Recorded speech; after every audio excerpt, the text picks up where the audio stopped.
Checking out some of the air actions inside of the camera. Once you open this up, you can see your S Pen screen right over here. This opens up your air command, but it also shows what you're able to do inside of the camera. So the air actions for the camera, you can switch the cameras by going down or up.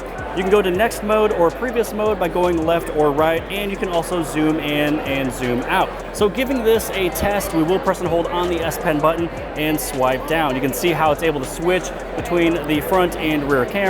If I was to swipe it left or right, it's changing the modes. And then simply if I was to press on the button, it's able to take a picture. And then testing for the zoom in and zoom out, pressing and holding and drawing a small little arrow, basically going left or right, doing it in air in order to do a zoom in and zoom out. Heading into the handwriting to text, if you head inside of your applications, go to the Samsung Notes. On the bottom right hand side, hit on the plus button, and this is where you can go through and let's just do a little test, which with my little chicken scratches, it would be able to notice it by clicking the button right there, which is convert into text. Now once it is converted, the nice thing about it is that once you hit on save, you can hit on the share button, and you can share it via the Samsung Notes, a Microsoft Word file, PDF, image, and text. Getting a closer look at the Galaxy Note 10 and the Galaxy Note 10 Plus, you will notice a slight difference on the back.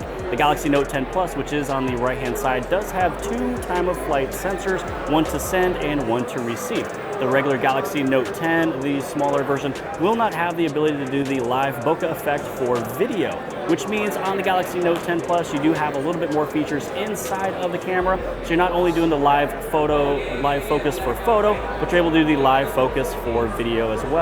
Getting a look at the new way they implemented a screen recording option, you'd be able to press and hold through the quick settings. And on the top, this is where you can choose where the sound comes from, either no sound, media sounds, or media sounds and mic.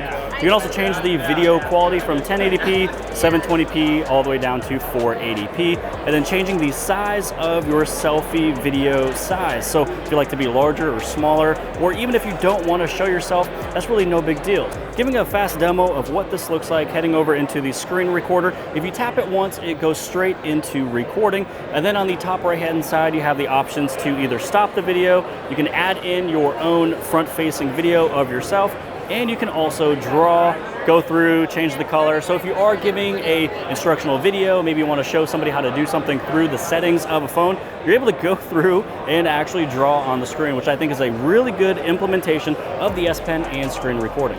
One of the nice improvements with the Galaxy Note 10 is using the side key. So instead of it only being used with the power, you'd be able to use it with either power or for Bixby, which is why you see the power icon on the top right-hand side. The changes, you go inside of settings, scroll down into where it says advanced features. Inside of advanced features, you're able to hit on side key.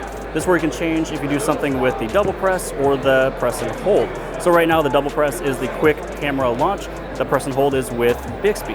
Meaning if you press and hold on the side key, it'll open up Bixby, but you can simply change that over into, if you'd like it to go back over into the turn off, restart, and everything else. So if you do the power off menu, you'd be able to press and hold, and now you have your regular power off menu. But also the nice thing is you will see an icon on the top right hand side, which seems to always stay there no matter what you are set up under with your advanced features and also with the side key. So you'd also be able to open up other applications. My guess is that if you do download more applications, third-party apps will probably be a part of this really nice feature when you do a double press. But we'll go back to the quick launch camera. If you're trying to decide which Galaxy Note to get, there's a couple things to take note. First off, the Galaxy Note 10 Plus does have a larger screen at 6.8 with the Galaxy Note 10 going at 6.3. But the nice thing is that you are able to expand the storage on the Galaxy Note 10 Plus, but on the regular Galaxy Note 10, you're not able to.